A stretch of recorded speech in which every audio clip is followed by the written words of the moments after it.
Boss, ilit mo na lang dito. May pinturahan kasi yan.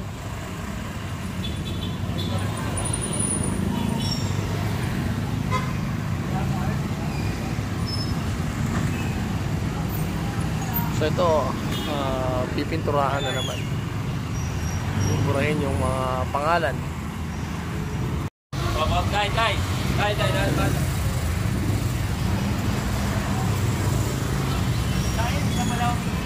Ay, kung na yan! No, dito lang daw. Bayan! Pakilan lapit ito, palipin mo lang. Bayan siya.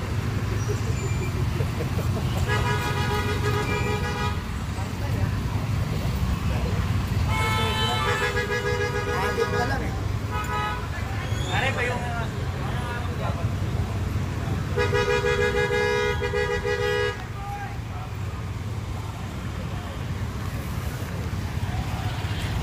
Sabi, hindi na mabangga ng minion.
Ito kasi may mga ordinansa tayo na sinusunod.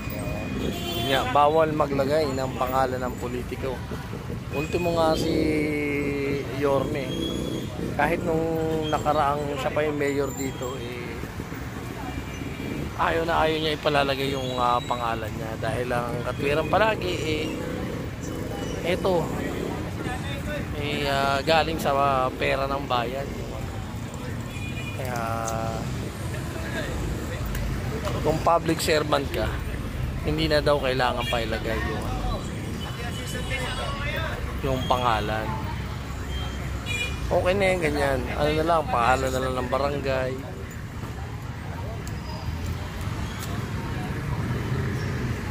Kung maalala nyo yung yung may nag-trending nito sa TikTok yung e-politiko. Anti-epal.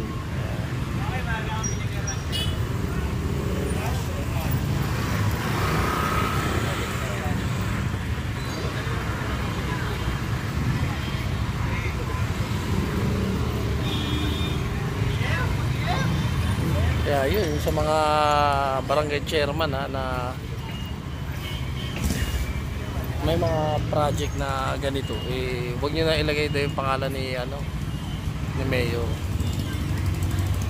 at ni Vice.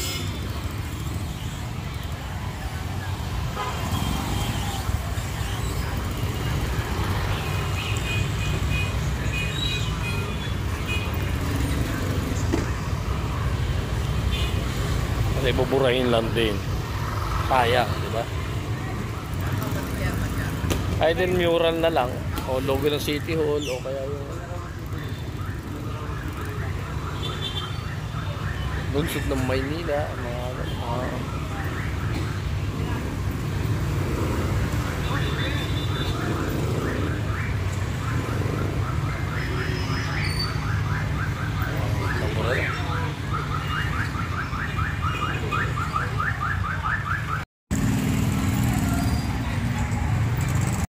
ito okay naman to.